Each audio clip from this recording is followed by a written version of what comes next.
Dear students, welcome to our YouTube channel biology by Deepak Nain. और जैसा कि आप जानते हैं, हम आपके लिए जो 10th क्लास साइंस बुक से जो कंप्लीट सिलेबस लेके आए हुए हैं, आज उसी को आगे बढ़ाते हुए आज हम chapter 10 human I and colourful world का पार्ट नंबर 2 है वो डिस्कस करने जा रहे हैं। पार्ट फर्स्ट में हमने ह्यूमन आई की जो स्ट्रक्चर है और किस तरीके से इमेज फॉर्मेशन होता है वो देखा था। इसके अलावा जो डिफेक्ट्स हैं, डिफरेंट टाइप ऑफ डिफेक्ट, आई के अंदर क्या क्या जो कमियां हैं वो हो सकती हैं, उनको करेक्ट किस लेंस से हम कर सकते हैं, वो हम ऑलरेडी फर्स्ट पार्ट में डिस्कस कर चुके हैं। आज का जो हमारा कुछ बेसिक से टॉपिक रहेंगे, इसके अलावा एक्सरसाइज क्वेश्चन है वो हम डिटेल में डिस्कस करेंगे। तो यहाँ पे आपको कुछ टॉपिक है वो रिफ्रैक्शन से रिलेटेड मिलेगा, और रिफ्रैक्शन किसमें से, प्रिज्म कैसे रिफ्रैक्शन करता है, इसके अलावा एटमॉस्फेयर के अंदर है जो रिफ्रैक्शन है वो कैसे अलग अलग टाइप की जो फिनोमिना है, प्रोसेस जैसे ट्विंकलिंग ऑफ स्टार है, स्काई ब्लू कलर है, वो स्कैटरिंग ऑफ लाइट से भी होता है। तो स्कैटरिंग एंड रिफ्रैक्शन के कुछ बेसिक कॉन्सेप्ट हैं, दो नंबर एक यहाँ से बन जाते हैं, तो वो हम डिस्कस करेंगे। इसके अलावा एक्सरसाइज क्वेश्चन है वो डिस्कस करके ये चैप्टर आपका कंप्लीट हो जाएगा। तो ज़्यादा लेंथी चैप्टर नहीं है, 2 ही पार्ट रहेंगे इस चैप्टर के। तो सबसे पहले हमने पढ़ना है refraction of light through prism. Prism क्या होता है? एक प्रकार की हम बोल सकते हैं ट्रायंगुलर स्ट्रक्चर होती है, और पिरामिड एक प्रकार की, आपको पता ही है, जब हम 3 या 4 एंगल को मिला के, जैसे इस तरीके से आपको लैब में जाओगे फिजिक्स लैब में, तो वहाँ पे एक फ्रंट साइड से तो ट्रायंगुलर स्ट्रक्चर मिलेगी, और ऐसे ही ट्रायंगुलर स्ट्रक्चर्स को जब हम जोड़ देते हैं तो डिपेंड करता है अलग अलग बेस। रेक्टेंगुलर प्रिज्म भी होते हैं, ट्रायंगुलर प्रिज्म भी। यदि बेस से आप देखोगे तो वो आपको रेक्टेंगुलर मिलेगा, और उस बेस पे जो भी पैटर्न्स हैं वो इस तरीके से आपके बनते हुए मिलेंगे ना, तो उसको हम बोलते हैं प्रिज्म। तो ग्लास का होता है, जैसे ग्लास लैब होता है ना, ग्लास लैब में हमने रिफ्रैक्शन पढ़ा था प्रीवियस चैप्टर में। इसमें हमने प्रिज्म में से देखना है कि किस तरीके से रिफ्रैक्शन होता है, उसके लिए जो एक्टिविटी है वो दी हुई है। वहाँ पे भी जैसे हमने पिन लगाई थी, तो यहाँ पे भी हमने क्या करना है, एक प्रिज्म लेना है, और प्रिज्म को सबसे पहले हमने एक बोल सकते हैं यहाँ पे वहीं जिस तरीके से वो एक्सपेरिमेंट किया था ना, वाइट पेपर लेना है और इसको ड्राइंग बोर्ड पे फिक्स कर देना है। ड्राइंग बोर्ड एक फट्टा सा होता है, उसके ऊपर हम क्या करेंगे, सिंपल एक वाइट पेपर को फिक्स कर देंगे, और उसके क्या रखेंगे, फिर प्रिज्म को रखा जाएगा। इस तरीके से प्रिज्म है उसको रखेंगे हम लेटा के, और वहाँ पे एक लाइन है वो ड्रॉ कर लेंगे हम, थोड़ी इनक्लाइंड टेढ़ी लाइन, ऐसे डायरेक्ट नहीं ले सकते हम, ठीक है, डायरेक्ट से रिफ्रैक्शन कम देखने को मिलता है। इसके अलावा हम क्या करेंगे, जो लाइन है वो थोड़ी सी इंक्लाइंड लेंगे, जिस तरीके से इसमें एक तिरछी लाइन है ना, ये ले लेंगे हम। और ये क्या है, सिंपल शुरुआत में जो पीई एक लाइन खींची जाएगी, और उसके ऊपर 2 पिन है वो लगा लेंगे हम सिंपली। अब क्या करेंगे, इन 2 पिनों को हम इस साइड से देखने की कोशिश करेंगे, दूसरी साइड से, और जहाँ पे ये 2 पिन हैं उन्हीं की जो जहाँ पे वो इमेज बनी हुई है, इमेज कैसे बनती हैं, जैसे हम प्रिज्म में से दूसरी साइड की जो भी पिन देखेंगे ना, तो इस साइड में भी हमको वो पिनें दिखाई देंगी, और क्या करेंगे हम, जहाँ पे भी हमको वो स्ट्रक्चर दिखाई देंगी पिन की, उनको हम क्या करेंगे, या फिर जो पिन दिखाई देंगी वहाँ पे भी 2 एक्स्ट्रा पिन है वो लगा लेंगे, जैसे हमने ग्लास स्लैब के अंदर पिनें लगाई थी। इस तरीके से, जैसे एक पी पिन है, एक क्यू है, एक आर है, एक एस है, तो इस तरीके से पिनों को हम लगाने के बाद चेक करेंगे कि जो इनके इमेज है, ये मानेंगे कि ये जो पी और क्यू है ये तो ऑब्जेक्ट का काम करेंगी, और जबकि आर और एस है ये इमेजेज का काम करती हैं।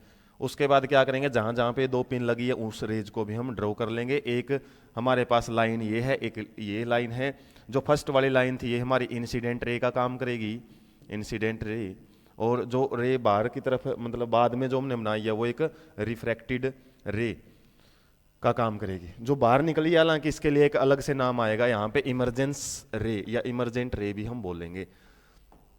अब ऐसे ही जैसे हमने वहाँ पे ग्लास लैब को बीच में से हटा दिया था, हमने चैप्टर इससे प्रीवियस चैप्टर में समझा था ना, रिफ्रैक्शन थ्रू ग्लास लैब, तो एक इंपॉर्टेंट टॉपिक है, डायग्राम इसका भी आ सकता है पेपर में बनाना, और ग्लास लैब से रिलेटेड रिफ्रैक्शन का भी आ सकता है। तो यहाँ पे जैसे हमने वहाँ पे लाइन ली थी, और उसके बाद कुछ इस तरीके से था, और दोनों को मिलाया था, ऐसे ही इस लाइन को और इस लाइन को प्रिज्म हटा के और बीच में से हम ऐसे बिल्कुल स्ट्रेट मिला देंगे।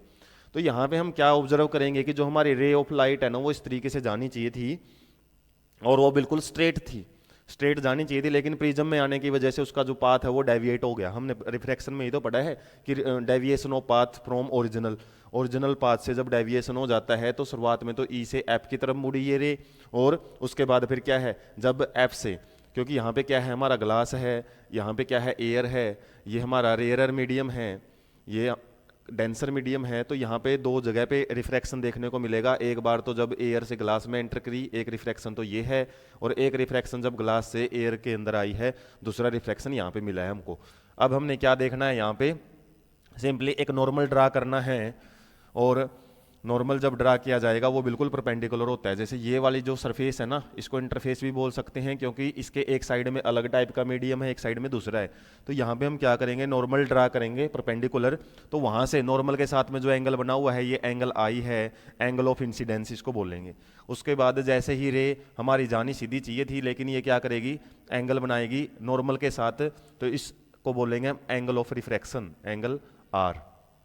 तो यहाँ पे भी हमने वही रूल समझना है कि जैसे रेयरर से डेंसर मीडियम में जाती है, तो हमारी रे है वो दूर थी, लेकिन अब क्या है, वो नॉर्मल के पास आ चुकी है। या फिर हम बोल सकते हैं एंगल आई है ना, वो हमारा क्या है, ग्रेटर देन एंगल आर है। इस केस में एंगल आई ज़्यादा बड़ा है और एंगल आर छोटा है, क्योंकि हमारी जो रिफ्रैक्टेड रे है वो नॉर्मल की तरफ बेंड हो चुकी है। उसके बाद जैसे ही ये रिफ्रैक्टेड रे आगे बढ़ती है, एक सेकेंड इंटरफेस पे टकराती है, और हम देख सकते हैं यहाँ पे जो मीडियम चेंज हो चुका है, यहाँ पे वापस एयर आ चुकी है, रेयरर मीडियम आ चुका है, और यहाँ पे क्या है, डेंसर मीडियम है।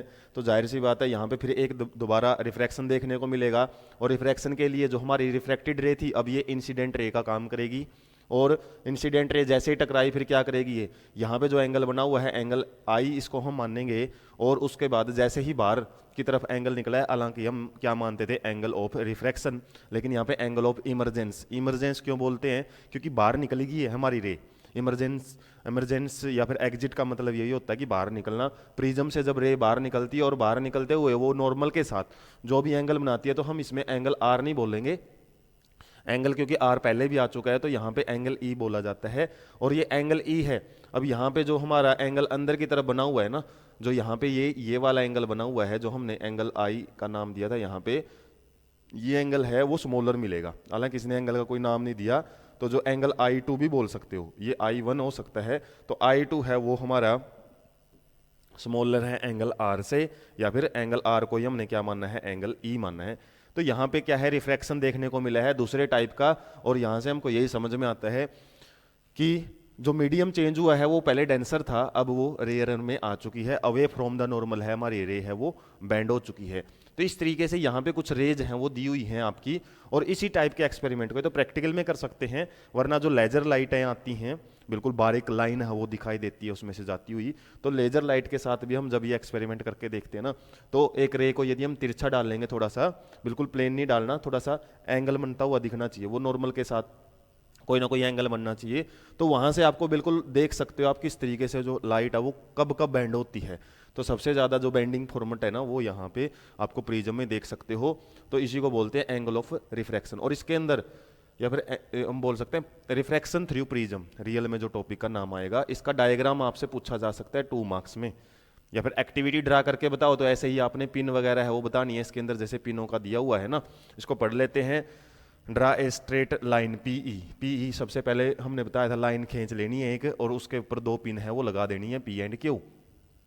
और उसके बाद look for the images of the pin fixed P and Q through the other face of AC. जो एसी है ना, इसके इस साइड से हमने उन पिनों को देखना है प्रिज्म में से, और जब देखेंगे ना तो कुछ इमेज बनेगी, तो जहां जहां पे इमेज बनी हुई है वहां पे हम 2 पिन एक्स्ट्रा लगा देंगे RS। तो ये तो क्या है, ऑब्जेक्ट का काम करेंगी, ये इमेज का काम करेंगी। और उसके बाद जब इन पिनों को मिला देते हैं हम लाइन खींच के, तो उसके बाद क्या है, जो आपका PE है ये इंसिडेंट रे का काम करेगा, बताया था। EF है वो रिफ्रैक्टेड रे जो अंदर की तरफ गई है, लाइन बिल्कुल स्ट्रेट है, और जब डायग्राम बनाते हो तो इसके बिल्कुल पैरेलल बना सकते हो इसको आप। उसके बाद FS क्या है, जो बाहर निकली है ये इमरजेंट रे बोला गया है। एंगल A है वो एंगल ऑफ प्रिज्म होता है, इसको कई बार बच्चे छोड़ देते हैं, एंगल ऑफ प्रिज्म का भी बड़ा रोल होता है रिफ्रैक्शन के केस में।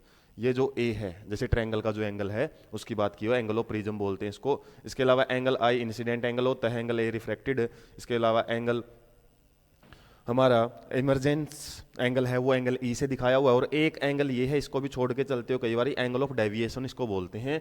ये क्या है, जब हमारी रे जो बाहर निकली है और इसको हम पीछे की तरफ मिलाते हैं, और जिस रूट से हमारी रे को जाना चाहिए था वहाँ पे जो एंगल बनता है मतलब जो हमारी इमरजेंट रे है और जो हमारी एक्चुअल पाथ था या इंसिडेंट एंगल है या इंसिडेंट रे है, उसके बीच में जो एंगल बनता है उसको एंगल ऑफ डेविएशन।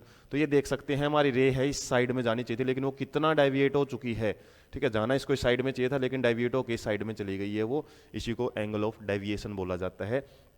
तो एंगल ऑफ डेविएशन की यदि डेफिनेशन आपसे पूछे तो क्या है ये? एंगल बिटवीन इमरजेंट रे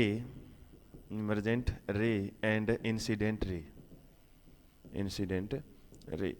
रे और इमरजेंट रे के बीच में जो angle of deviation. Angle of prism क्या है? ये टू फेसिज, जैसे एक फेस ये है ए बी और एक है ए सी, मतलब प्रिज्म के दो फेसिज के बीच में जो भी एंगल होता है उसको एंगल ऑफ प्रिज्म बोलते हैं। और इसका भी बड़ा रोल होता है कि कितना डेविएट करना है रे को।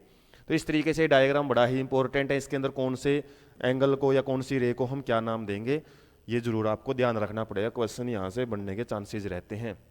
उसके बाद है डिस्पर्जन। रिफ्रैक्शन उतना ही था, अब आ गया डिस्पर्जन। डिस्पर्जन का मतलब क्या होता है? जो डेफिनेशन जब हम पढ़ते हैं, splitting of sunlight into 7 colours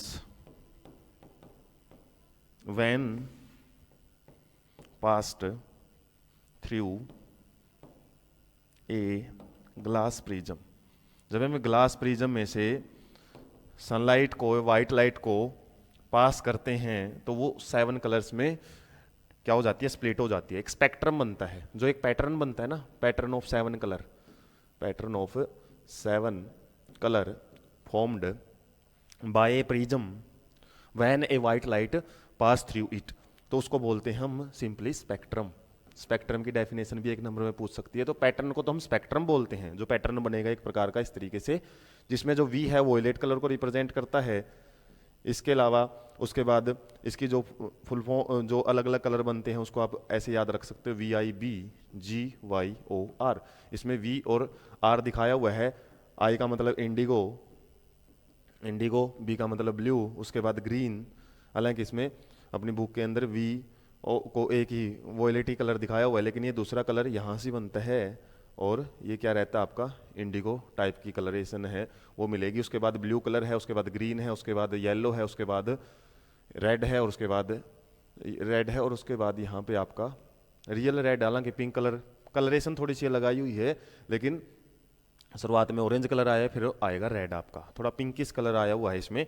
लेकिन ये जो पैटर्न आपको याद रखना पड़ेगा, नीचे से याद रखो विब ग्योर। तो इसमें आपके पैटर्न रेगुलर में पूछे जा सकते हैं। वॉयलेट कलर है, इसका सबसे ज़्यादा डेविएशन होता है। हम देख सकते हैं ना, डेविएशन सबसे ज़्यादा, जो जितना एंगल हम इसको यदि हम पीछे की तरफ मिलाएंगे तो सबसे ज़्यादा डेविएशन इसी का है। और जो हमारा रेड का देखेंगे तो सबसे कम डेविएशन इसका है। तो जाहिर सी बात है, आपसे यदि पूछा जाए जब भी स्पेक्ट्रम बनता है तो मैक्सिमम डेविएशन किस लाइट का होता है? वो होता है हमारा वॉयलेट का। और जो मिनिमम डेविएशन एक प्रकार का रिफ्रैक्शन की बात है, मिनिमम डेविएशन है वो रेड कलर का होता है। तो रेड कलर की वेवलेंथ है वो मैक्सिमम होती है, ये याद रखना आपने। मैक्सिमम वेवलेंथ होती है इसकी, मिनिमम वेवलेंथ होती है वेवलेंथ। और ये वेवलेंथ का रोल आता है स्कैटरिंग में। स्कैटरिंग में वेवलेंथ से ही रिलेटेड समझा जाता है कि कौन सा कलर ज़्यादा दूर तक दिखाई देता है, स्काई कलर ब्लू क्यों होता है। तो इस तरीके से ये आपका एक एक्टिविटी दी हुई है कि आप किस तरीके से जो डिस्पर्जन है प्रिज्म के जरिए वो समझ सकते हो। इसमें आपने क्या लेना है, एक थिन शीट ऑफ कार्डबोर्ड लेनी है, एक होल उसके अंदर कर देना है, ताकि उस होल से एक थिन बीम, बिल्कुल बारीक बीम ऑफ लाइट है ना, सनलाइट है वो आ सके। तो हमने क्या करना है, allow the sunlight to fall narrow slit.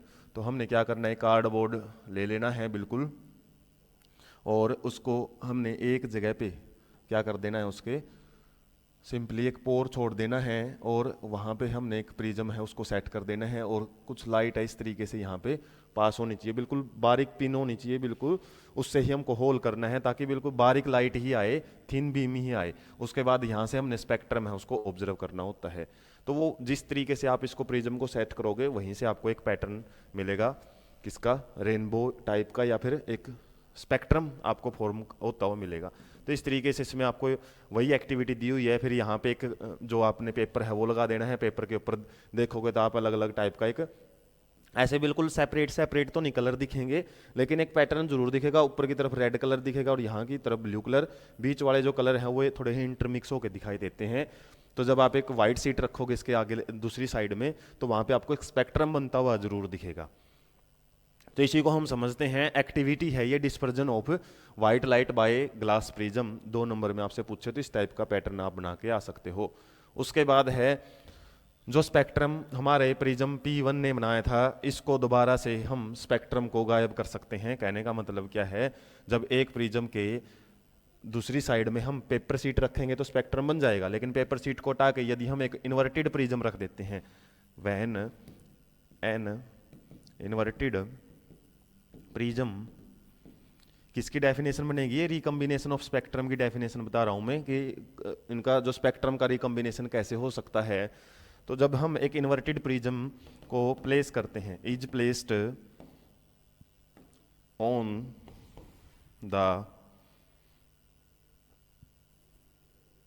The other side, लिख सकते हो आप, other side of first prism,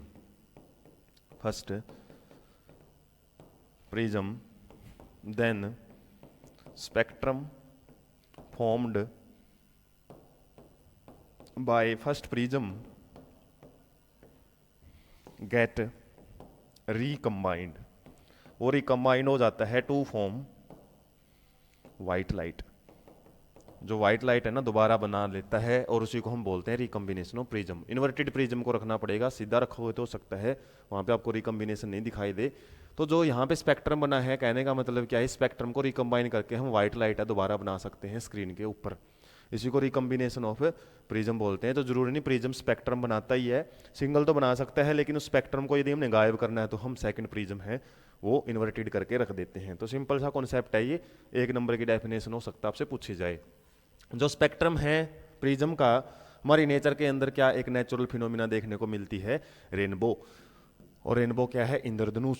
हालांकि दिखता ही किस टाइप से है, एक आर्क टाइप से है, लेकिन इंद्रधनुष है वो वैसे तो पूरा सर्कुलर होता है, कंप्लीट सर्कल बनाता हुआ मिलता है। वो अलग बात है कि हम जिस भी जगह पे लोकेटेड है अर्थ के, तो वहाँ पे हमको दिखता वो एक बो टाइप में है या फिर धनुष के टाइप में है। तो इसकी डेफिनेशन 2 मार्क में आपसे पूछी जाए और उसके बाद बनता कैसे है उसका ये डायग्राम आपका जरूरी है 2 नंबर में।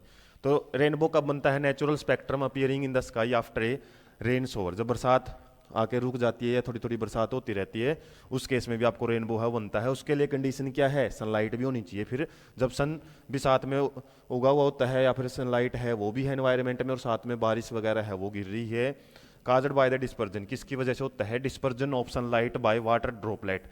इस केस में जो वाटर ड्रॉपलेट है ना वो प्रिज्म का काम करते हैं। प्रिज्म क्या है, ग्लास ही तो है एक, और यहाँ पे जो वाटर का ड्रॉपलेट है ये रेन ड्रॉप है, इसमें से जब लाइट पास होती है तो क्या होएगी, वो इस तरीके से यहीं पे स्प्लिटिंग हो जाएगी लाइट की, स्प्लिटिंग ऑफ वाइट लाइट, और उसके बाद जैसे ही यहाँ पे टकराएगी तो इंटरनल रिफ्लेक्शन होएगा यहाँ पे, टोटल इंटरनल रिफ्लेक्शन ही बोलते हैं, टोटल इंटरनल रिफ्लेक्शन। और उसके बाद जैसे ही फिर इसी में से वो आगे पास होएगी, तो ये जो हमारा पैटर्न था ना पहले तो बिल्कुल बारीक था, अब ये पैटर्न थोड़ा वाइडर होके मिलेगा, वाइडर पैटर्न, जिसमें जो कलरेशन है ना वो थोड़ी सी हमको दूर दूर तक दिखाई देंगे, वरना वो जितने पास पास होंगे ना सातों कलर वो वाइट कलर ही दिखाई देगा आपका, क्योंकि वाइट कलर होता क्या है, इंटरमिक्सिंग ऑफ 7 कलर्स जो भी रेनबो के अंदर हमको दिखाई देते हैं। जितने ज़्यादा दूर दूर होंगे वहीं से आपको एक पैटर्न है वो दिखाई देगा। तो इसमें a rainbow is always formed in a direction opposite to the, ये भी आपसे 1 नंबर में क्वेश्चन पूछा जाता है, जिस साइड में हमारा सन है उसके अपोजिट साइड में ही रेनबो आपको दिखाई देगा।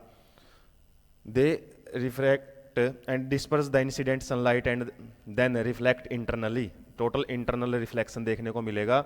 शुरुआत में क्या होएगा, रिफ्रैक्शन, फिर डिस्पर्जन। याद रखो ये आपको सीरीज पूछी भी जा सकती है, सबसे पहले हुआ है रिफ्रैक्शन, रिफ्रैक्शन जैसे हुआ उसके बाद हो गया है डिस्पर्जन, डिस्पर्जन के बाद हुआ है total internal reflection, total internal reflection, और बाद में फिर क्या हुआ है, लास्ट में फिर एक बार फिर रिफ्रैक्शन हुआ है, रिफ्रैक्शन। ये 3 इवेंट्स होते हैं। यहाँ पे क्या हुआ है, सिंपली रिफ्रैक्शन होके एकदम से डिस्पर्जन हुआ है, डिस्पर्जन के बाद फिर क्या हुआ है, यहाँ पे टोटल इंटरनल रिफ्लेक्शन, और जैसे ही फिर एक और इंटरफेस आई है यहाँ पे दोबारा फिर रिफ्रैक्शन हुआ है। मतलब ये लाइट है जो पैटर्न है इस तरीके से सीधा जाना चाहिए था, लेकिन एक बार और बैंड होके आया है ये, और डिफरेंट, जिसकी वजह से क्या है, ये आपको इवेंट याद रखने कौन कौन से इवेंट होते हैं। When it comes out the rain drop, जब ये रेन ड्रॉप से आता है तो एक पैटर्न बन के आता है। Due to the dispersion of light, internal reflection and different colours reach the observer eye. इसी तरीके से डिस्पर्जन होने के वजह से, या फिर हम बोल सकते हैं रिफ्रैक्शन होने की वजह से, जो 7 कलर हैं वो ऑब्जर्वर की आई मतलब हमारी आंखों में पहुंचते हैं और हमको एक रेनबो है वो बना हुआ दिखाई देता है। ये रियल पिक है रेनबो की। क्वेश्चन यहाँ से बन सकता है किस डायरेक्शन में दिखाई देता है। रेन ड्रॉप का तो आपको पता है ये प्रिज्म का काम करते हैं। और सबसे इंपॉर्टेंट जो मैंने थोड़ा हाईलाइट किया है, कौन कौन से इवेंट होते हैं रेनबो फॉर्मेशन के टाइम। क्वेश्चन बनने के चांसेस यहाँ, वरना आप खुद भी लिख के आ सकते हो रेनबो क्यों बनता है रेन ड्रॉप की वजह से। क्वेश्चन हाईलाइट वो किए गए हैं जो ज़्यादातर पूछे जाएं आपसे। इसके अलावा एटमॉस्फेयर में जो रिफ्रैक्शन है वो कहाँ कहाँ ऑब्जर्व होता है। एक तो हमारा ट्विंकलिंग ऑफ स्टार, सबसे एक बड़ी ही इंटरेस्टिंग फिनोमिना होती है ट्विंकलिंग। ट्विंकलिंग का मतलब होता है मतलब फ्लिकरिंग, जैसे फ्लिकर्स होती हैं लाइट, फ्लिकरिंग बल्ब भी आते हैं। अगर जैसे हमारे जो दिए होते हैं वो फ्लिकर करते हैं, कभी लपटें तेज हो जाती है कभी कम हो जाती हैं, इस तरीके से जो कंटिन्यूस फ्लो में फ्लेम में ना जलें। तो इसी तरीके से जो हमारा स्टार है वो भी क्या है, उनकी पोजीशन है ना इधर उधर हमको भटकती हुई दिखती है, जिसकी वजह से एक जो तारे हैं वो टिमटिमाते हुए दिखाई देते हैं, कलर चेंज करते हुए दिखाई देते हैं। और वो कलर चेंज किसकी वजह से होता है, उनकी पोजीशन चेंज होने की वजह से। क्यों होती है वो पोजीशन चेंज, क्योंकि हमारा जो एटमॉस्फेयर है, एटमॉस्फेयर से हमारे पास जो रियल की लाइट है जो स्टार से आती है, और इसके लिए कंडीशन क्या होनी चाहिए, पॉइंट साइज ऑब्जेक्ट होना चाहिए बिल्कुल। जो सनलाइट है ना या फिर जो भी लाइट है वो बिल्कुल पॉइंट सोर्स से आनी चाहिए। और पॉइंट सोर्स से आती आती वो जो क्या है रिफ्रैक्ट होती देखो जिस तरीके से, स्ट्रेट लाइन नहीं है, स्ट्रेट होती तो ऐसे होता है, तो इस तरीके से मुड़ती हुई क्या है, ये मुड़ना क्या है, ये टोटल काफ़ी बार यहाँ पे हम बोल सकते हैं मल्टीपल रिफ्रैक्शंस होते जा रहे हैं इसमें, मल्टीपल रिफ्रैक्शंस। और मल्टीपल रिफ्रैक्शंस क्यों है, क्योंकि हमारे एयर के अंदर काफ़ी सारे जो गैसेज हैं वो अलग अलग उनकी वजन के हिसाब से, डेंसिटी के हिसाब से अलग अलग लेवल पे पड़ी हुई हैं। और वो क्या करती हैं फिर, वो भी एक प्रकार का ग्लास, या फिर हम बोल सकते हैं जैसे हमने पढ़ा था रिफ्रैक्शन किस किस के द्वारा हो सकता है, तो एक रिफ्रैक्टिंग मटेरियल का काम करती हैं, रिफ्रैक्टिंग मटेरियल। और जो गैसेज की अलग अलग कंपोजिशन है, अर्थ के पास है वो ज़्यादा गैसेज ज़्यादा डेंसर हैं, उसके ऊपर जाएंगे तो हम रेयर गैसेज हैं वो आ जाती हैं। तो इस तरीके से काफ़ी सारी जो इंटरफेसेज हमको मिलती हैं जिसकी वजह से रिफ्रैक्शन जगह जगह से होता है। काफ़ी यहाँ पे रिफ्रैक्शन हुआ, यहाँ पे हुआ, इस तरीके से एक ही लाइट का रिफ्रैक्शन होता होता वो हमारे तक पहुँचता है। और जैसे जैसे एक चीज़ कंडीशन ये भी है कि जैसे जैसे हमारा जो अर्थ की सरफेस तक आएगी ना लाइट, उसका मतलब बोल सकते हैं डेंसर होता रहता है, मीडियम डेंसर। तो ये भी चीज़ समझ सकते हो आप, रेयरर टू डेंसर जब जाती है लाइट तो वो नॉर्मल की तरफ बेंड होती चली जाती है। तो मान लो नॉर्मल हम इस तरीके से बीचों बीच ड्राइव करेंगे ना, तो वो हमारी जानी उसको क्या चाहिए था, बिल्कुल सीधा चाहिए था, लेकिन वो मुड़ती मुड़ती हमारी आइज तक पहुंचती है। और ये जो गैसेज हैं वो एक जगह फिक्स तो है नहीं है, फिक्स होती तो हमको स्टार की पोजीशन भी एक ही जगह फिक्स होती दिखाई देती है, लेकिन ये क्या है, चेंज होती रहती हैं। हवा है वो इधर से उधर घूमती रहती हैं, गैसेज भी इधर से उधर ट्रेवल करती रहती हैं, जिसकी वजह से क्या है, जो डेंसर और रेयरर मीडियम है ना, एक हिसाब से जो ये डेंसिटी है, density of environmental gases is in continuously change, ये लगातार बदलती रहती है। और ये डेंसर मीडियम है, कभी डेंसर थोड़ा सा कभी नीचे हो गया, डेंसिटी इनकी चेंज होने की वजह से, डेंसर मीडियम चेंज होने की वजह से जो हमारे क्या होती है, हमको जो लाइट हमारी आंखों में पहुंचती है ना वो रिफ्रैक्ट अलग अलग वाई, क्या पता पहले वाली लाइट आई थी वो 100 टाइम में रिफ्रैक्शन होके आई थी, अगले वाली वो 90 टाइम्स रिफ्रैक्शन होके आई है, जिसकी वजह से हमको जो लाइट या फिर जो स्टार की पोजीशन है ना वो इधर उधर घूमती हुई, या फिर हमको लगता है एक जगह पे स्टार फिक्स नहीं है, वो इधर उधर घूमता हुआ दिखाई देता है। इतना फिक्स भी, इतना भी चेंज नहीं होता कि एक बार यहाँ है तो यहाँ आ गया, यार यहाँ से दूसरी जगह चला गया, अपनी ही पोजीशन के आर पार ऐसे ऐसे वो आपको क्या है टिमटमाता हुआ दिखाई देता है। तो रियल रीजन तो ये है कि मल्टीपल रिफ्रैक्शन होते हैं, और मल्टीपल रिफ्रैक्शन का भी नंबर फिक्स नहीं होता। और वो क्यों, क्योंकि डेंसर टू रेयर कंडीशंस है ना वो बदलती रहती हैं, क्योंकि हमारा जो एनवायरमेंटल के अंदर या एटमॉस्फेयर के अंदर जो गैसेज है ना वो कंटिन्यूसली चेंजिंग में है। तो यही आपसे कुछ कंडीशंस दी हुई हैं, हाईलाइटेड पॉइंटों को हम पढ़ लेते हैं, बड़ा ही इंपॉर्टेंट और इंटरेस्टिंग क्वेश्चन है ये। स्टारलाइट जो स्टार से लाइट आ रही है, on entering the earth atmosphere undergo refraction continuously before it's reach the earth. जब तक ये अर्थ की सरफेस तक नहीं पहुंचती ना, लगातार इसमें रिफ्रैक्शन होते रहते हैं। Atmospheric refraction occur in a medium gradually changing in A refractive index. तो रिफ्रैक्टिव इंडेक्स हमने पढ़ा था, वो देखा जाता है कि एक मीडियम से जब दूसरे मीडियम में जाएंगे ऑप्टिकल डेंसिटी कितना चेंज होती है, और उसी के बेस पे जो रिफ्रैक्शन है या फिर जो एंगल हमारा रे बनाती है रिफ्रैक्टेड रे नॉर्मल के साथ, वो कितना चेंज होता है वो ऑप्टिकल डेंसिटी पे ही डिपेंड करता है या फिर रिफ्रैक्टिव इंडेक्स पे डिपेंड करेगा। इसके अलावा the star appear slightly higher above the its actual position when viewed near the horizon. तो ऐसा लगता है कि जो स्टार है उसकी एक्चुअल पोजीशन से वो ऊपर या नीचे मूव करता जा रहा है। Further this apparent position of the star is not stationary. यही है कि ये स्टेशनरी फिक्स पोजीशन हमको नहीं दिखाई देती, ये लगातार चेंज होती रहती है। और the stars are very distant approximately point size source. ये भी कंडीशन है कि हमेशा दूर होना चाहिए हमको, जो भी ट्विंकलिंग देखनी है ना किसी भी चीज़ की, तो वो दूर होना चाहिए और वहाँ से बिल्कुल एक पॉइंट साइज ऑब्जेक्ट का काम उसको करना चाहिए। As the path of the light coming from the star goes on varying slightly the apparent position of the star fluctuates. जिसकी वजह से जो पोजिशन है ना वो हमको इधर उधर फ्लक्चुएट करती हुई दिखाई देती है, चेंज होती हुई दिखाई देती है। And the amount of the star light entering the I flickers. Flickers का मतलब वही जो कंटिन्यूस फ्लेम के साथ ना जले, हालांकि फ्लिकर बल्ब होते हैं उनके लिए बता रहा हूँ मैं, या जो फ्लेम है दिया जलता है जब, वो भी एक फ्लिकरिंग फ्लेम के साथ ही जलता है। तो यहाँ पे हमको क्या है, and sometimes fainters which is twinkling effect. तो क्या होता है, कभी कभी वो ब्राइटर हो जाती है, कभी फेंटर हो जाती है, कभी वो ज़्यादा जल जाती है, कभी कम, उसी की वजह से वो ट्विंकलिंग है वो दिखाई देती है। एक बड़ा ही इंपॉर्टेंट क्वेश्चन जो अपने शायद क्वेश्चन बन के भी आएगा कि प्लैनेट्स हैं वो क्यों नहीं ट्विंकल करते हैं, उनके अंदर ट्विंकलिंग इफेक्ट क्यों नहीं दिखाई देता। क्योंकि प्लैनेट्स हैं एक तो काफ़ी पास हैं, किसके, हमारी अर्थ के, दूर नहीं है। स्टार हैं वो तो बहुत ज़्यादा दूर हैं, और यहाँ पे ये पॉइंट साइज ऑब्जेक्ट का काम नहीं करते हैं।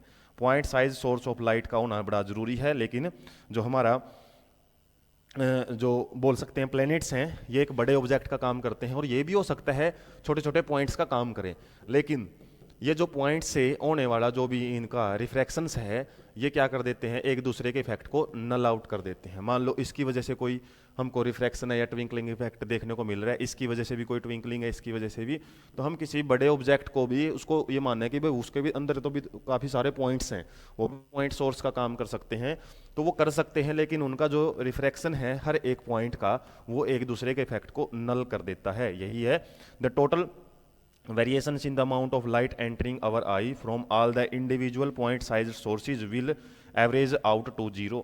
तो इससे क्या है, सबका इफेक्ट है वो जीरो हो जाता है, जिसकी वजह से हमको ट्विंकलिंग इफेक्ट नहीं दिखाई देता। तो कंडीशन ऑफ ट्विंकलिंग इफेक्ट क्या है, जो सोर्स ऑफ लाइट है वो काफ़ी दूर होना चाहिए, डिस्टेंट पे होना चाहिए, वो पॉइंट साइज ऑब्जेक्ट का काम करना चाहिए। और जाहिर सी बात है जो हमारा एटमॉस्फेयर है उसके अंदर काफ़ी सारी लेयरिंग है वो होनी चाहिए।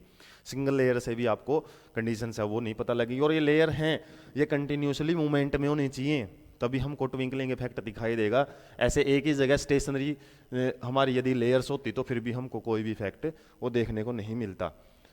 उसके बाद ये भी एक प्रकार का किसका है, रिफ्रैक्शन का ही एग्जाम्पल है, रिफ्रैक्शन इन आवर एटमॉस्फेयर। और रिफ्रैक्शन कैसे, जो हमारा advance sunrise and delayed sunset. तो रिफ्रैक्शन एटमॉस्फेयर होने की वजह से, ये हमारी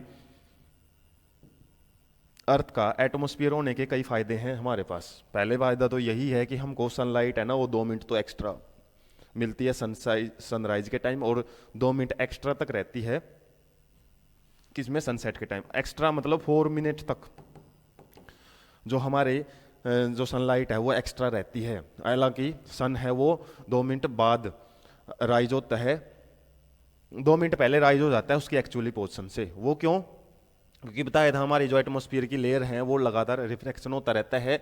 जैसे ही यहाँ से लाइट आई, एक्चुअल पोजीशन तो सन की देख सकते हो हम, फिलहाल अभी नीचे ही है यदि हम ओरिजिन से बात करें, लेकिन इसके अंदर जो लाइट जा रही थी वो यहाँ जैसे ही अर्थ के एटमॉस्फेयर में एंटर करती है तो वो रिफ्रैक्ट होती वो टुवार्ड्स द नॉर्मल मुड़ती आइज तक पहुंच जाती है। तो हमको लगता है कि जो सन है वो यहाँ तक पहुंच चुका है ऑलरेडी। ये इसकी एक्चुअल पोजीशन है, एक्चुअल पोजीशन, और ये क्या है, इसकी फाइनल पोजीशन है, या फिर हमारी जो बोल सकते हैं कि अपीरेंट पोजीशन हम बोल सकते हैं, जो हमको दिखाई देती है। क्योंकि जो लाइट लास्ट में हमारी आंखों में पहुंचते हैं ना, उसी की वजह से वही हमको डायरेक्ट स्ट्रेट दिखाई देती है। और हालांकि ये ओरिजिन से तो नीचे ही है हमारा सन है, क्योंकि इसकी लाइट है वो मल्टीपल रिफ्रैक्शन की वजह से हमारी आइज में पहुंच चुकी है, वरना तो वो जो रेज है ना वो सीधी जा रही थी इस तरीके से। लेकिन जैसे ही वो टच कर गई हमारे एटमोस्फियर के साथ, तो क्या है हमारी आइज तक वो रिफ्रैक्ट होती होती पहुंच जाती है। तो इस तरीके से हमको 2 मिनट का फायदा लग जाता है। कब? जब सनराइज होता है, मतलब 2 मिनट पहले से ही हमको सन है वो दिखना शुरू हो जाता है, हालांकि वो राइज नहीं हुआ होता। इसके अलावा यही कंडीशन सेम टू सेम आपको सनसेट में याद रखनी है। सनसेट में भी ऐसा ही है कि ऐसे तो एक्चुअली में सनसेट हो चुका है, एक्चुअली में सनसेट है वो हो चुका है, लेकिन उसकी जो रेज है वो आती आती हमको अभी भी दिखाई दे रही हैं रिफ्रैक्शन की वजह से, और जिसकी वजह से हमको लगता है कि सनसेट अभी नहीं हुआ है। तो ये 4 मिनट का एक्स्ट्रा बेनिफिट है, या फिर 4 मिनट का एक्स्ट्रा लाइट है वो अर्थ को मिल जाता है इस एटमोस्फियर होने की वजह से। दूसरा फायदा क्या है, बहुत सारे जो मेटेओराइट्स हैं, उल्का पिंड है, वो टकराते रहते हैं, आसपास गिरते रहते हैं। और यदि हमारा एटमोस्फियर नहीं होता तो हमारी जो सरफेस है अर्थ की सरफेस, वो भी जैसे चांद के ऊपर गड्ढे बने हुए हैं ना, धब्बे हमको दिखाई देते हैं मून के ऊपर, वो गड्ढे बनने का क्या रीज़न है, वहाँ पे जो मेटेओराइट्स हैं वो टकराते रहते हैं। क्योंकि हमारा एटमोस्फियर में जैसे ही मेटेओराइट्स एंटर करते हैं, उल्का पिंड वगैरह एंटर करेंगे ना, तो वो क्या है काफ़ी सारा जो एक हम बोल सकते हैं यहाँ पे रेयर मीडियम है, जैसे जैसे अर्थ की सरफेस पे जाएंगे तो वो डेंसर मीडियम से उनको टकराना पड़ता है। और डेंसर मीडियम में से जब वो पास होते हैं तो फ्रिक्शनल फोर्स बहुत ज़्यादा लगता है, फ्रिक्शनल फोर्स, और वो इतना ज़्यादा फ्रिक्शनल फोर्स होता है कि जो उल्का पिंड वगैरह वो जलना शुरू हो जाते हैं, इतने ज़्यादा जल जाते हैं कि उनका छोटा सा पार्टिकल ही, छोटा मोटा वो है वो ही गिरता है हमारा। यदि ज़्यादा ही बड़ा उल्का पिंड है तो हो सकता है वो कुछ पार्ट उसका पूरा का पूरा वो नष्ट ना हो, कुछ ना कुछ ही शायद ही पहुँच जाता है अर्थ के पास, तो फिर तो तबाही वो कर सकता है। लेकिन मैक्सिमम कंडीशन में छोटे मोटे जो उल्का पिंड आते हैं ना, उनको हमारा एटमोस्फियर है, जैसे टूटते हुए तारे हमको दिखाई देते हैं, तो वो क्या है एक प्रकार से सिंपली अर्थ के एटमोस्फियर में जब भी कोई उल्का पिंड वगैरह गिर जाता है ना, तो वो अपने आप नष्ट हो जाता है। तो इस तरीके से ये हमारे फायदे होते हैं एटमोस्फियर के। और एटमोस्फियर का एक फ़ायदा तो यही है कि हमको जो सनराइज और सनसेट एक्स्ट्रा ड्यूरेशन का मिलता है, 4 मिनट का एक्स्ट्रा ड्यूरेशन। यही बात है, by actual sunrise we mean the actual crossing of the horizon. वही बात है, एक्चुअल सनराइज का मतलब है इस होरिजन से ये क्रॉस कर रहा है, क्रॉस तो इसने किया ही नहीं अभी। तो हमारा जो नॉर्मली टाइम डिफरेंस है between the actual sunset and apparent sunset is 2 minutes, and the apparent flattening of the disc sun disc at sunrise and sunset is also due to the same phenomena. इसी तरीके से एक और इसमें अलग से दिया हुआ है डिस्क शेप्ड स्ट्रक्चर। वैसे तो सन क्या है, स्फेरिकल है, लेकिन हमको बिल्कुल प्लेट जैसा 2D स्ट्रक्चर दिखाई देती है, 2D। वैसे सन क्या है, 3D स्ट्रक्चर है, लेकिन जब हम सनसेट के टाइम सन को देखते हैं तो वो कैसा दिखाई देता है, एक बिल्कुल प्लेट जैसा दिखाई देता है, ऐसा लगता है बिल्कुल एक बिल्कुल प्लेट रखी हुई है रेड कलर की। लेकिन नॉर्मली यहाँ पे आपको सिंपल वो 3D स्ट्रक्चर थी, उसका 2D दिखना भी एक प्रकार का रिफ्रैक्शन ऑफ लाइट की वजह से ही दिखाई देता है। 4 मिनट का एक्स्ट्रा बेनिफिट होता है किसका, सनराइज और सनसेट के टाइम रिफ्रैक्शन की वजह से। और हम समझ लेते हैं स्कैटरिंग ऑफ लाइट, ये भी बेसिक सा टॉपिक है। टिंडल इफेक्ट आप 9th में पढ़ते हो। टिंडल इफेक्ट क्या होता है, when path of light become visible due to colloidal particles, या फिर बोल सकते हो आप dust particles present in atmosphere में। जैसे हम कई बार सुबह सुबह खिड़कियां खोलते हैं तो धूल वगैरह होती है, वो अलग ही दिखाई देते हैं हमको। और वैसे तो जो सनलाइट है उसका कोई हम देख नहीं सकते, लेकिन उसके कलरेशन की वजह से, या फिर हम बोल सकते हैं डस्ट पार्टिकल की वजह से ही हमको वो विजिबल है वो हो पाती है। तो टिंडल इफेक्ट वैसे तो हम पढ़ते थे कोलॉइडल सॉल्यूशन शो करते हैं, कोलॉइडल सॉल्यूशंस के पार्टिकल का साइज इतना बड़ा होता है कि वो टिंडल इफेक्ट शो कर सकते हैं। इसके अलावा जो सस्पेंशन है 9th में पढ़ते थे, वो भी टिंडल इफेक्ट शो कर सकते हैं। सॉल्यूशन के पार्टिकल्स बहुत छोटे होते हैं, वो टिंडल इफेक्ट नहीं शो कर सकते। तो हमारे जो डस्ट पार्टिकल एनवायरनमेंट में है ना, उसकी वजह से काफ़ी सारे स्मोक हैं, टीनी वाटर ड्रॉपलेट्स हैं, suspended particles of dust and molecules of airs हैं। ये क्या करते हैं, जब लाइट इसमें से पास होती है ना, तो उसकी वजह से एक हमको जो लाइट की बीम है वो एक लाइन सीधी होती हुई दिखाई देती है। जैसे फोग वगैरह जब ज़्यादा हो तो उस केस में आपको सनलाइट, या फिर हम बोल सकते हैं किसी भी जो लाइट होती हैं व्हीकल्स की लाइट वगैरह बिल्कुल सीधी दिखाई देती हैं। कहाँ तक गई हुई हैं तो वो रीजन हमारा सिंपली डस्ट पार्टिकल की वजह से, एक टिंडल इफेक्ट की वजह से दिखाई देती हैं। तो टिंडल इफेक्ट का रीजन आपको किसका टॉपिक पढ़ाने को मिल रहा है यहाँ पे, स्कैटरिंग ऑफ लाइट। तो स्कैटरिंग ऑफ लाइट मतलब लाइट का बिखरना, किसके द्वारा, जो पार्टिकल्स हैं उनके द्वारा। तो हम समझ सकते हैं Tyndall effect can also be observed when sunlight passes through a canopy. Canopy का मतलब होता है पेड़ की जो ऊपरी सतह होती है, जो छतरी टाइप में बनी हुई होती है ना, तो वहाँ से जब सनलाइट गिरती है फॉरेस्ट के अंदर, तो वहाँ से भी आपको काफ़ी सारी जो रेज हैं वो इस तरीके से ऊपर से नीचे की तरफ ऐसे लाइन से बनाती हुई दिखाई देती हैं। Tiny water droplets in the mist scattered. Mist मतलब फोग वगैरह, धुंध वगैरह है, उसमें भी वाटर ड्रॉपलेट्स, धुंध में भी जो आपको लाइट दिखाई देती हैं वो भी किसकी वजह से होती है, स्कैटरिंग की वजह से। The colour of the scattered light depend on the size of the. तो एक बात ध्यान रखना, जो टिंडल इफेक्ट है ना वो कौन सी फिनोमिना के रिजल्ट से होती है, वो चीज़ आपको याद रखनी है यहाँ पे, स्कैटरिंग ऑफ लाइट की वजह से। और स्कैटरिंग ऑफ लाइट, किस लाइट का कितना ज़्यादा स्कैटरिंग होएगा उसकी वजह से उसका कलर है वो डिसाइड किया जाता है। Very fine particles scatter mainly blue light, particles of the large size scattered light of the longer wavelength such as red.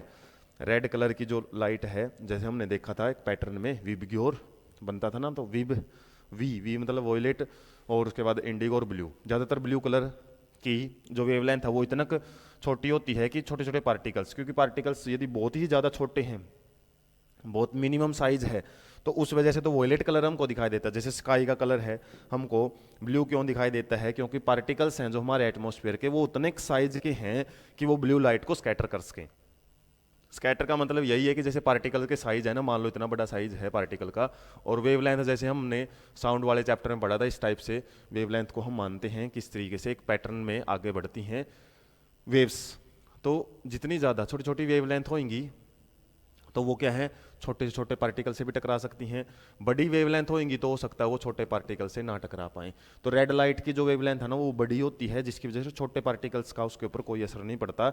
इसी के लिए ये मैक्सिमम दूरी तक तय कर सकती है, या फिर हम मान सकते हैं एक जगह यदि रेड लाइट का सिग्नल कोई जल रहा है ना, उसी की वजह से वो काफ़ी दूर तक दिखाई दे सकता है, क्योंकि इतने ज़्यादा बड़े पार्टिकल हैं नहीं है जो उसको स्कैटर कर सकें।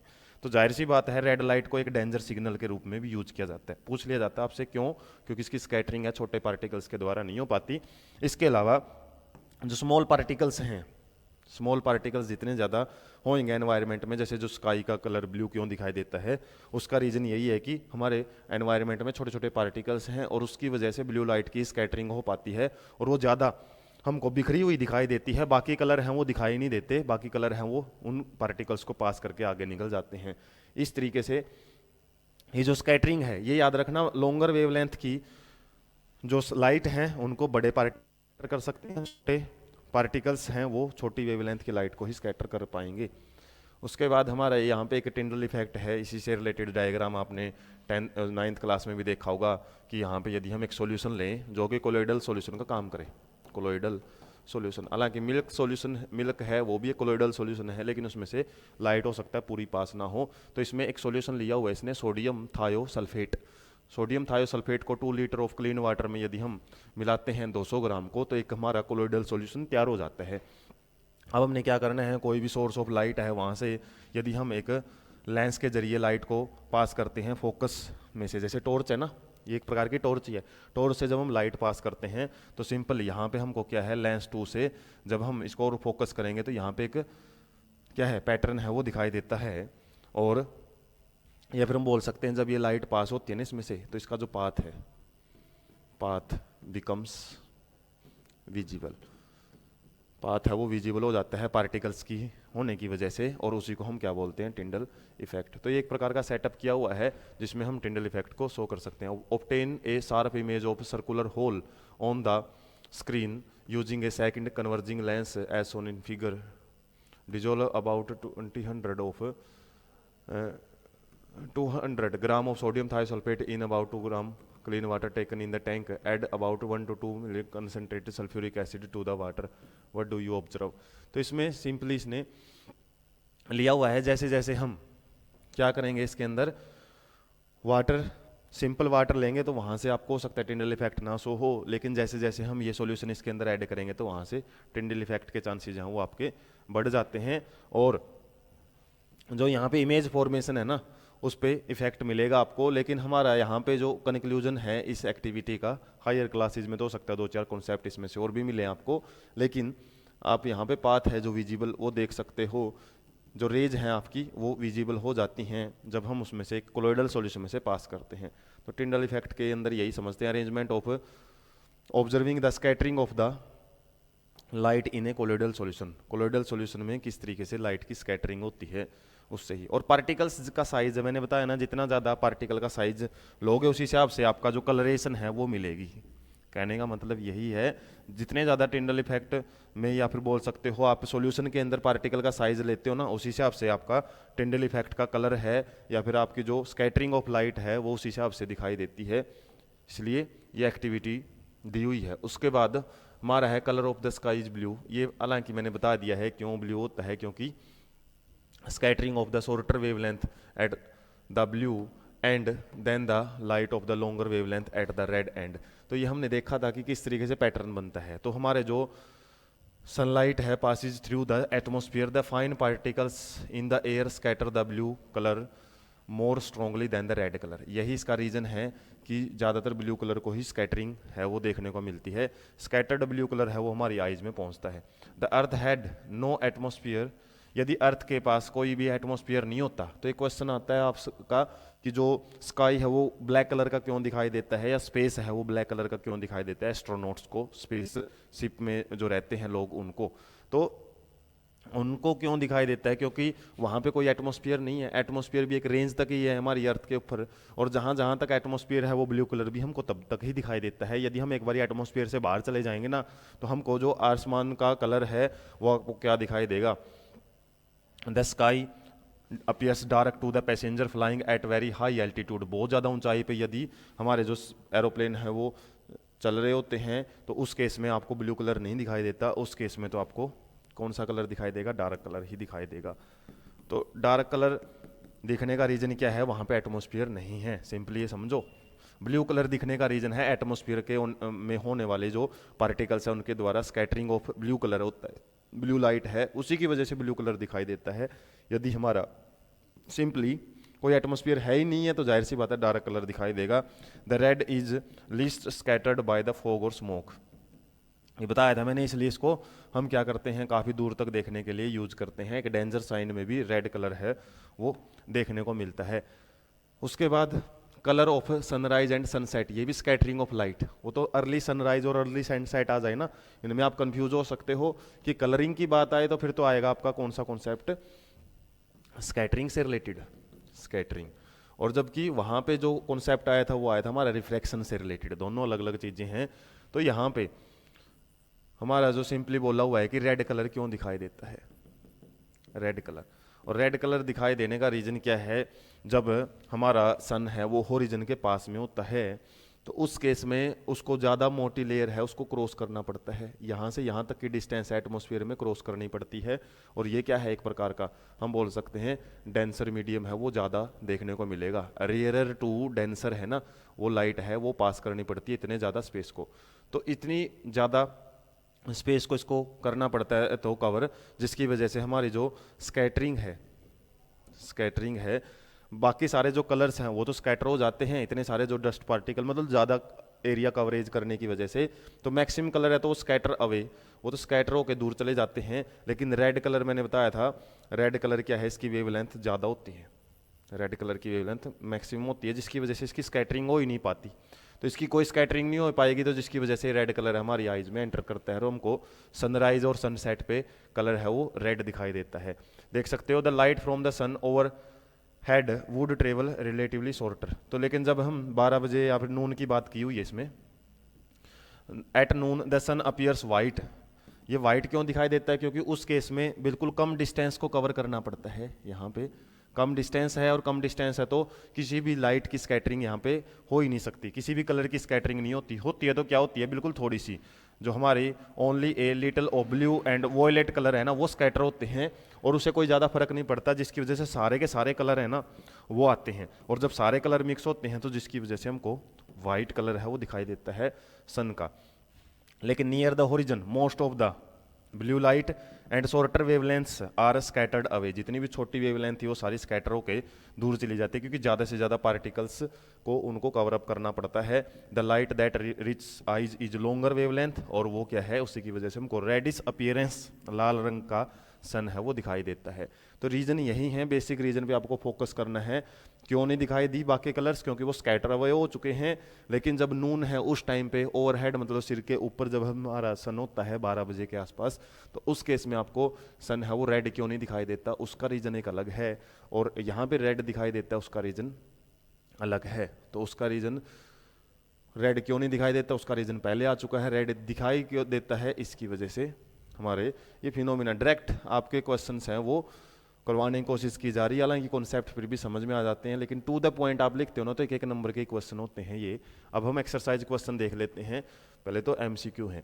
The human eye can focus an object at different distance by adjusting the focal length of the eye. ये हमने पढ़ा है कि फोकल लेंथ जो आई लेंस होता है ना वो चेंज हो सकती है सिलेरी मसल्स की वजह से, और इसको हम क्या बोलते हैं, एडजस्ट करने की जो कैपेसिटी होती है उसको हम अकोमोडेशन बोलते हैं। इसके अलावा प्रेस बायोपिया क्या होता है कि एज रिलेटेड डिसऑर्डर हैं जिसमें मायोपिया और हाइपरमेट्रोपिया दोनों डिसऑर्डर हो सकते हैं।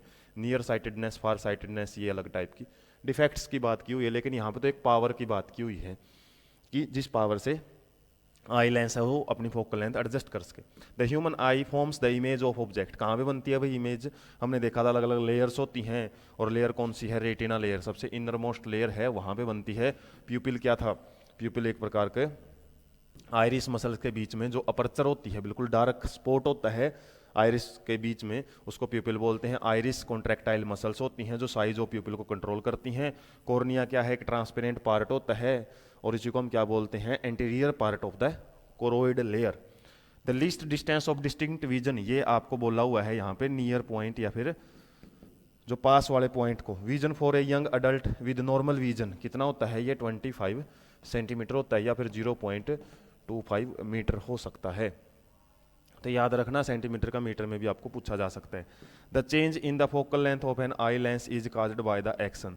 तो ये बताया था किसके द्वारा होता है, सिलेरी मसल्स हैं वो लेंस का साइज है उसको रेगुलेट करती हैं, जबकि आइरिस मसल्स होती हैं जो वो किसके साइज को कंट्रोल करती हैं, प्यूपिल की।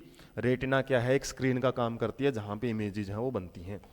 उसके बाद next, a person needs a lens power, minus में दे रखे तो जाहिर सी बात है इसको कौन सा लेंस लगेगा, कनकेव लेंस यूज कर रहा है। ये कनकेव लेंस किस में यूज होता है, मायोपिया में, मायोपिया में, या फिर हमने इसका नाम दिया था नियर साइटेडनेस के अंदर यूज किया जाएगा। तो for correcting his near vision he needs a lens of power, और साथ में ये तो क्या था, a person needs distinct vision, इसी को हम बोलते हैं ना डिस्टिंक्ट डिफेक्ट है, डिस्टिंक्ट विजन उसको अच्छे से नहीं दिखाई दे रहा। नाम इसका नियर साइटेडनेस है लेकिन दूर की चीज़ें नहीं दिखाई देती। इसके अलावा दूसरा जो दे रखे इसने 1.5, और इसमें कितना दे रखा था 5.5 डायोप्टर, नेगेटिव था, ये पॉजिटिव है। तो केवल वैल्यू से भी आप बता सकते हो कौन से टाइप का डिफेक्ट है। मैंने बात भी की थी फर्स्ट पार्ट में, तो ये कौन से टाइप का डिफेक्ट है, फार साइटेडनेस इसको बोल सकते हैं, या फिर हाइपरमेट्रोपिया, हाइपरमेट्रोपिया डिसऑर्डर से ये, या फिर एक प्रकार के डिफेक्ट से इस पर्सन को परेशानी है। What is the focal length, focal length पूछा है, सिंपल सी बात है, डिस्टेंट के लिए, डिस्टेंट विजन इसका ठीक करने के लिए फोकल लेंथ इसकी मतलब पावर दे रखी है माइनस का 5.5, तो फोकल लेंथ कैसे निकालते हैं 1/p, और डायोप्टर में है तो जाहिर सी बात है 1 माइनस में लेंगे, और 10/55, और यहाँ पे आ जाएगा 2/11, तो 2/11 को आप 0 पॉइंट कितना लिख सकते हो 1, और उसके बाद 8 मीटर, मीटर में आएगी वैल्यू, क्योंकि डायोप्टर में हम यूज करके कर रहे हैं, यही गड़बड़ी कर सकते हो। मीटर को क्या लिखना है, सेंटीमीटर में लिखोगे तो 18 सेंटीमीटर हो सकता है, 18 सेंटीमीटर। ऑप्शन टाइप में आ सकते हैं इस टाइप के क्वेश्चन, मीटर या सेंटीमीटर चेंज करके। इसके अलावा 1.5 को भी ऐसे ही निकाल सकते हो आप, और यहाँ पे वैल्यू किस में आई है, माइनस में, ये भी याद रखना। यहाँ पे किस में आएगी, प्लस में, क्योंकि कन्वेक्स लेंस यूज किया जाएगा। तो 10/15 तो कितना आ गया 2/3, तो 0.67 मीटर या फिर 67 सेंटीमीटर। तो जो आपको लगता है ना इजी सी चीज़, वो आपको कन्फ्यूज कर सकती है पेपर में, आप उसको जल्दबाजी में लेके चलते हो और कॉन्फिडेंस की वजह से गलतियां करके आ जाते हो। मीटर में पूछा तो मीटर में निकाल के आओ, सेंटीमीटर में तो सेंटीमीटर में। The far point of a myopic person is 80 centimetre in front of eye. तो फार पॉइंट का इसने बात कर दी 80 सेंटीमीटर है, मतलब 80 सेंटीमीटर से दूर तक वो उसके दूर वो देख ही नहीं सकता। इसका मतलब उसको कौन से टाइप का डिजीज है, डिस्टिंक्ट विजन उसका गड़बड़ में है, मतलब मायोपिक है। हालांकि इसने दे ही दिया। What is the nature and the power of the lens. तो लेंस कौन सा यूज किया था इसमें, कनकेव लेंस यूज किया है और उसकी पावर आपसे पूछी हुई है। तो पावर कैसे निकालेंगे, ये जो फोकल लेंथ ही मानो इसको, जो इसने डिस्टिंक्ट विजन दिया ना, ये फोकल लेंथ ही है 80 सेंटीमीटर। इसको मीटर में बदलेंगे 80/100 मीटर, और पावर का फार्मूला 1/f होता है। तो 1/80 और 100 चला गया ऊपर, तो क्या आ गया हमारी जो वैल्यू है 5/4, और 5/4 को 1.25 हमारी डायोप्टर में वैल्यू आ चुकी है। और क्या है ये, पॉजिटिव वैल्यू है, ये ध्यान रखना, पॉजिटिव वैल्यू है वो आ चुकी है यहाँ पे। तो ये कौन सा लेंस है हमारा, यहाँ पे इसने बोला ना which power of the lens, myopic के लिए, ये याद रखना आपने, मायोपिक के लिए कनकेव लेंस यूज किया है ना, कनकेव के लिए तो नेगेटिव पावर का लेंस यूज करना पड़ेगा। हालांकि इसने वैल्यू नहीं देगा ये पॉजिटिव और नेगेटिव, ये आपको डिफेक्ट से रिलेटेड याद रखना पड़ेगा कि पॉजिटिव पावर है नेगेटिव पावर है। तो लेंस हमारा कौन सा है, कनकेव, और कनकेव की पावर है वो नेगेटिव में ही आती है। उसके बाद make a diagram to show how a hypermetropia is corrected. तो जो डायग्राम हमने फर्स्ट पार्ट में समझे थे वो डायग्राम आप बना सकते हो, लास्ट वाला जिसमें लेंस लगाया हुआ है, कन्वेक्स लेंस लगा के जो करेक्शन किया हुआ है ना, वो डायग्राम इसमें पूछा हुआ है आपसे। The near point of a hypermetropic eye is 1 metre. What is the, मतलब इसमें क्या है, वो ज़्यादा नज़दीकी चीज़ें नहीं देख सकता। जैसे नॉर्मल का तो कितना 25 सेंटीमीटर होता है ना, और इसका कितना है 1 मीटर तक की वो चीज़ें हैं वो देख सकता है। What is the power of the lens. तो ये थोड़ा सा आपको दिमाग लगाने वाली बात दे रखी है इसमें। Assume that the near point of the normal I 25 centimetre है। तो नियर पॉइंट हमको पता है कितना होता है, नियर पॉइंट नॉर्मल आई के लिए 25 सेंटीमीटर होता है, जबकि नियर पॉइंट ऑफ, यदि हम बात करें हाइपरमेट्रोपिक आई, मेट्रोपिक आई इसने कितना दे दिया 1 मीटर दे दिया। तो इसको भी पहले तो मीटर में बदल लो आप, 25/100 मतलब 1/4 मीटर, इतना आ गया हमारा। तो यहाँ पे सिंपली बात क्या की हुई है, जो हमारा आई है ना, वो आई की बात करें, आई का जो ये लेंस है इसको क्या चाहिए, इसको पास वाले जो ऑब्जेक्ट है ना, पास वाले ऑब्जेक्ट को तो देख ही नहीं सकता 25 सेंटीमीटर वालों को, तो इसको वो ऑब्जेक्ट है ना वो लगभग 1 मीटर की दूरी तक बना हुआ होना चाहिए। मतलब 1 मीटर की दूरी तक के ऑब्जेक्ट की जो इमेज है, ये हमारा आई लेंस है, वो कहाँ पे बना सकता है, रेटिना पे बना सकता है इजीली। इस तरीके से फॉर्मेशन है वो कर सकता है इसकी।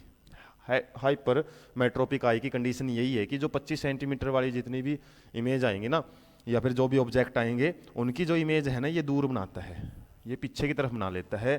तो इसके लिए यहाँ पे बनाने के लिए इसको क्या चाहिए, हमारा जो ऑब्जेक्ट है मिनिमम 1 मीटर, अलग अलग होता है डिस्टिंक्ट, जो उसका हम बोल सकते हैं हम क्लोज पॉइंट या फिर नियर पॉइंट है ना, अलग अलग आई का अलग अलग रहता है। तो कहने का मतलब क्या है, ये जो पास वाला पॉइंट है, पास वाला जो ऑब्जेक्ट है, इसकी कम से कम इसको यहाँ तक डिस्टेंस चाहिए, तभी ये फॉर्मेशन है वो रेटिना पे कर सकता है, रेटिना पे कर पाएगा। तो जो ऑब्जेक्ट यदि हमारा नॉर्मली कंडीशन में यदि 25 सेंटीमीटर तक ये हम ऑब्जेक्ट को देख सकते हैं ना, तो 25 सेंटीमीटर पे रखा हुआ ऑब्जेक्ट है ना, उसकी यदि कोई इमेज इसको 1 मीटर पे बना के दे देना, उस इमेज को ऑब्जेक्ट मान के ये उसकी इमेज है फिर इधर यहाँ पे बना सकता है। तो ये समझ नहीं आया होगा क्या बोला है मैंने, हालांकि जैसे ऑब्जेक्ट है, ऑब्जेक्ट की इमेज बनती है, इमेज को ऑब्जेक्ट मान के एक अदर इमेज भी बनती है। ये कुछ टॉपिक हैं आपको 11th 12th में समझ में आएंगे। जैसे हमारे कंपाउंड माइक्रोस्कोप होती है, उसमें कई लेंस लगे होते हैं। पहले वाला लेंस क्या करेगा, ऑब्जेक्ट की इमेज बनाएगा, और जो उसने इमेज बनाई है ना उसको ऑब्जेक्ट मान के फिर दूसरे वाला लेंस है उसकी और मैग्नीफाइड इमेज है वो बनाता है।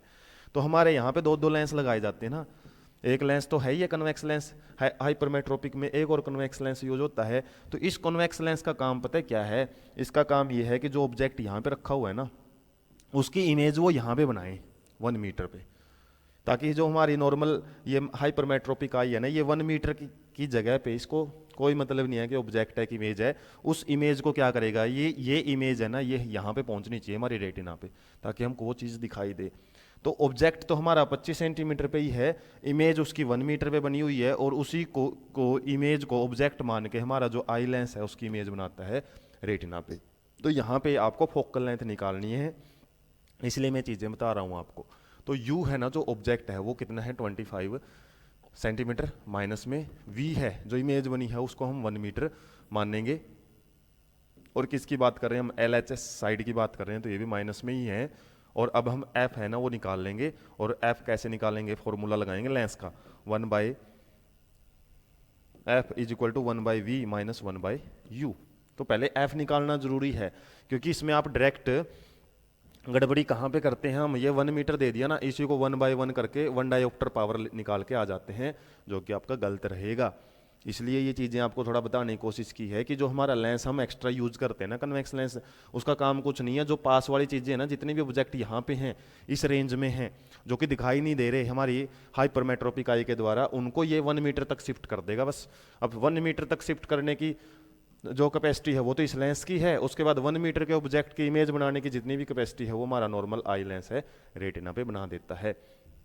तो एक कॉन्सेप्ट यहाँ पे ये भी लगता है। तो अब हम सिंपली क्या करेंगे, फॉर्मूले में वैल्यू पुट करेंगे, 1 by F equal to 1 by V. V कितना है, माइनस का 1, माइनस और माइनस हो जाएगा प्लस, क्योंकि यू भी हमारा माइनस में ही है, और यू की वैल्यू कितनी थी 1 बाई 4 थी, और ये किस में थी, नियर पॉइंट जो ऑब्जेक्ट माना मैंने माइनस में थी ये। तो माइनस एक तो इसके आगे था, एक इसके आगे था, तो दोनों माइनस माइनस प्लस हो चुके हैं।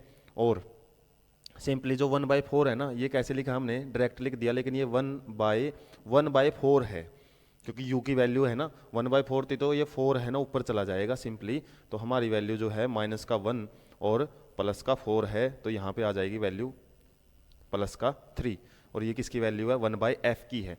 तो 1 by F is equal to 1 हमारा आ गया 3, एफ की वैल्यू क्या आ गई 1 बाई 3, ये आ चुकी है हमारी वैल्यू किसकी, एफ की। और पावर की वैल्यू, पावर पूछा है ना आपसे, लेंस कौन सा यूज कर रहे हैं हम, जाहिर सी बात है कन्वेक्स है तो वैल्यू इसलिए पॉजिटिव है।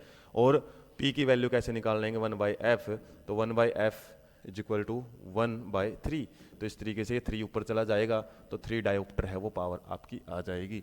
तो यहाँ पे थोड़ा सा अजम्पशन का खेल है, मैंने बताया था फिजिक्स में थोड़ी सी चीज़ें आपको एज्यूम करके और प्रैक्टिकली सोच के चलनी पड़ेंगी। और यहाँ पे जो मैंने बताया था आपको किस तरीके से इमेज जो फॉर्म होती है पहले वाले लेंस के द्वारा, हालांकि ये लेंस है ना रियल इमेज ही बनाता है, लेकिन ये आगे तो क्या करेगा, रेज को सीधा पहुंचा देता है, लेकिन जो इमेज है ना फॉर्म करेगा जो हमारा कन्वेक्स लेंस है वो कहाँ बनाएगा, एलएचएस साइड में बनाएगा, और इसकी इमेज को ऑब्जेक्ट मान के हमारा वाला जो लेंस है आई लेंस वो इमेज फॉर्मेशन करता है रेटिना के ऊपर।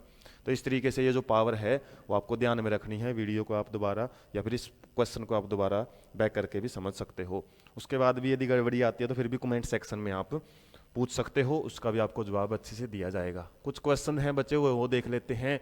Y is the normal eye not able to see clearly the object placed closer than 25 centimetre. यदि हम ऑब्जेक्ट को 25 सेंटीमीटर से भी पास रखते हैं तो क्या प्रॉब्लम आएगी, क्योंकि हमारी जो सिलेरी मसल्स है ना, सिलेरी मसल्स हैज या have a definite ability of contraction, इनकी एक एबिलिटी होती है कॉन्ट्रैक्शन की, वो फिक्स होती है, उससे ज़्यादा कॉन्ट्रैक्ट नहीं कर सकती। या फिर हम बोल सकते हैं और our eye lens can't be thicker after a certain limit. एक लिमिट के बाद उसको ना ज़्यादा थिक नहीं किया जा सकता। जैसे कि हम जैसे पिछले उसमें हमने पार्ट में डिस्कशन किया था, जो सिलेरी मसल्स हैं वो इस तरीके से सर्कुलर अरेंजमेंट में होती हैं लेंस के सराउंडिंग में, और ये लेंस होता है हमारा, तो ये कॉन्ट्रैक्ट करती हैं, मतलब पास पास में आ जाती हैं, सेंटर में ले आती हैं लेंस को, और लेंस को ये क्या करती हैं, पिचका देती हैं, और जिसकी वजह से लेंस है ना वो थिक हो जाता है, थिकर हो जाता है। और थिकर होने की वजह से जो लेंस है वो ब्लज आउट हो जाता है, मतलब थोड़ा सा फूल जाता है। और ये कितनी कैपेसिटी है इनकी, एक लिमिट तक ही ये क्या कर सकती हैं, कॉन्ट्रैक्ट कर सकती हैं, और कॉन्ट्रैक्ट करके लेंस को थिकर बना सकती हैं। क्योंकि थिकर लेंस की कंडीशन क्या है, जैसे हमने पढ़ा था कि इमेज फॉर्मेशन है वो रेटिना के ऊपर ही बननी चाहिए, लेकिन यहाँ पे हमको जो इमेज जितना ज़्यादा पास ऑब्जेक्ट रखेंगे ना उसकी इमेज है ना रेटिना से बाहर चली जाएगी, जिसकी वजह से तो थिकर लेंस है ना वो क्या होंगे फिर, मतलब हमारा ये मान सकते हैं इमेज फॉर्मेशन रेटिना पे नहीं कर पाएंगे। Image formation will be behind retina, retina से पीछे है वो इमेज फॉर्मेशन हो जाएगी, जिसकी वजह से हमको दिखाई नहीं देता है। तो और इमेज फॉर्मेशन रेटिना पे बनाने के लिए लेंस को और ज़्यादा थिकर होने की ज़रूरत है, क्योंकि रेज बिल्कुल पास से आ रही हैं तो वो क्या है, वो थोड़ा लेट जाके फोकस होती हैं, तो जिसकी वजह से बिहाइंड रेटिना बनेगी। तो उसकी वजह से हम मान सकते हैं कि यहाँ पे हमारा जो लेंस है वो एक कैपेसिटी से ज़्यादा थिकर नहीं हो सकता। सिंपली आप इतना लिख सकते हो, what happens to the image distance in the eye when we increase the distance of an object from the eye। Image के साथ मतलब u आप चेंज कर रहे हो, इंक्रीज या डिक्रीज कर रहे हो, तो v का ऊपर कोई असर पड़ेगा क्या हमारी आइज के अंदर? तो v के ऊपर कोई असर नहीं पड़ेगा, no change in the image distance, image distance पे कोई असर नहीं पड़ेगा। क्यों? बिकॉज डायमीटर ऑफ आई बाल इज फिक्स्ड। आई बाल है ना वो तो फिक्स ही है, डिस्टेंस यदि आगे पीछे होगी तो रेटिना पे तो इमेज ही नहीं बनेगी। तो ये जो डिस्टेंस को, इमेज की डिस्टेंस को फिक्स करने का काम किसका होता है? लेंस का होता है। लेंस ही थिन और थिक हो जाता है, या फिर हम बोल सकते हैं सिलेरी मसल्स है ना वही कॉन्ट्रैक्ट और रिलैक्स होती हैं, जिसकी वजह से इमेज फॉर्मेशन है वो रेटिना से ना तो आगे बढ़नी चाहिए ना वो पीछे बढ़नी चाहिए, उसको रेटिना के ऊपर ही बना के रखा जाता है। तो वी की वैल्यू फिक्स होएगी, इसका रीजन क्या है? बिकॉज द थिनिंग, या फिर बोल सकते हैं because the regulation of eye lens by the ciliary muscles. Ciliary muscles उसको रेगुलेट करती हैं।